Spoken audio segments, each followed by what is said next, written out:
He is one of or the most, I'm not sure, TV's most influential matchmakers you'll recognise as a relationship expert on Married at First Sight UK, as well as Celebs Go Dating.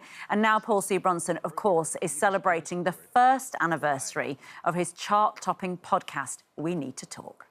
And Paul joins me now. What a year, Paul. Oh, my gosh, it's been incredible. It really has been. It has been mind-blowing to see how well-received this podcast has been. What's been the magic of it, do you think? You know, I don't know. I honestly don't know. I wish I could. I could sell it. You know, I could bottle it up and sell it. But, you know, in part, you know, this is Stephen Bartlett's Flight Story that created the second largest podcast in the world, which is Diary of a CEO. We've taken that blueprint and, you know, the Flight Story team is like, they push for the 1% more in everything.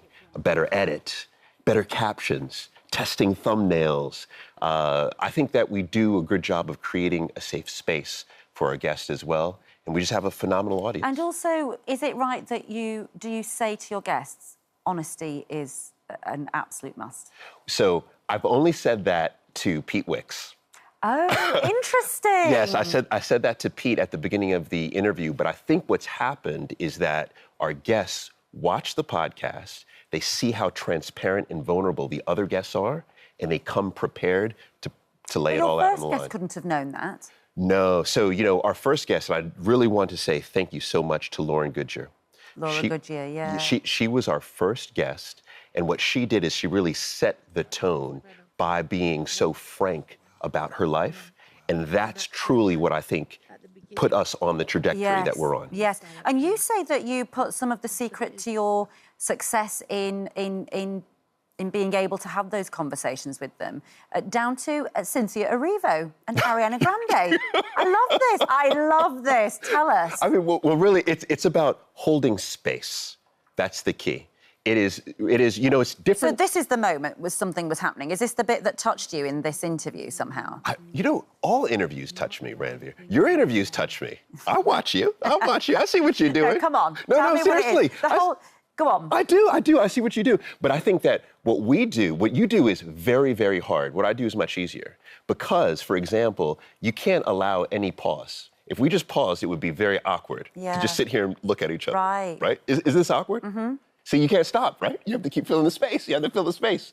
Whereas on the podcast, the key is to allow that awkward pause and hold space. And so I feel like what I do is so much easier. You have a harder job. So you're a relationship dating counselor. That's what you did before you became famous, right? Well, is that right? I was a matchmaker. You're a matchmaker. So matchmaker, yes.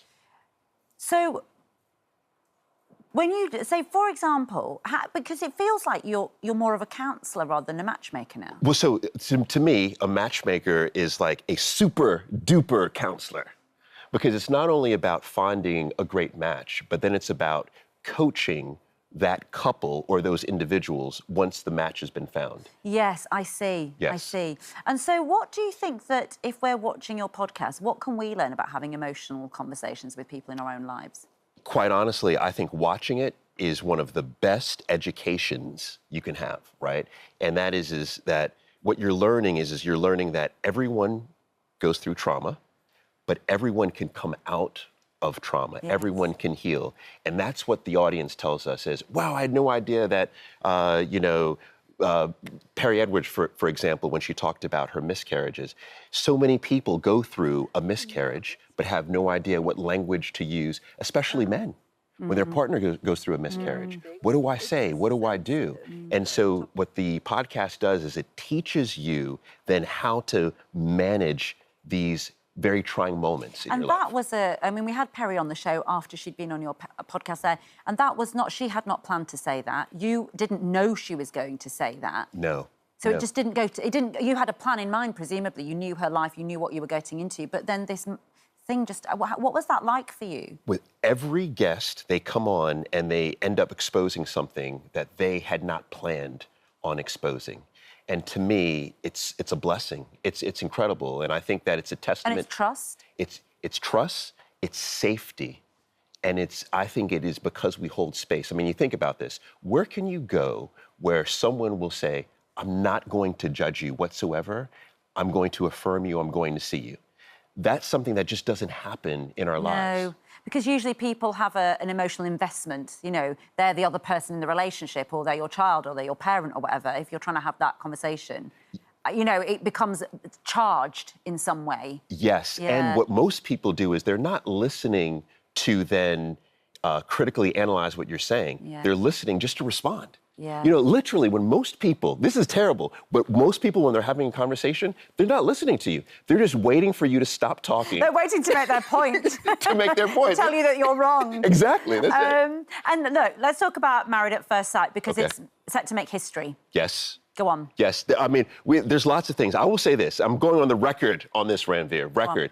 I believe this will be not only one of the most memorable Married at First Sight series in history, but our reunion will be the most memorable reunion in Married at First Sight And you history. have two same-sex couples, is that right? Two same-sex couples. We have a cross-section of the UK. We have our oldest couple that we've ever had. Oh. Yes, I mean, we have a lot of firsts, a lot of firsts. Wow, I love it. Well, what a year you've had.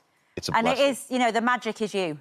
No, You couldn't say it yourself, but I'm going to say it, the magic is you. No, I'm blessed. I'm blessed. That's what Well, it is. thank you so much for coming in. It's always a joy to see you. And you can listen to We Need to Talk wherever you get your podcasts. I've listened to almost all of them. They might, you know, dog walk, listen. Yeah, brilliant. Oh, hi there. Thanks for watching our YouTube channel, where we upload new videos every single day. Click here if you're interested in this video, or head to the homepage for more amazing content.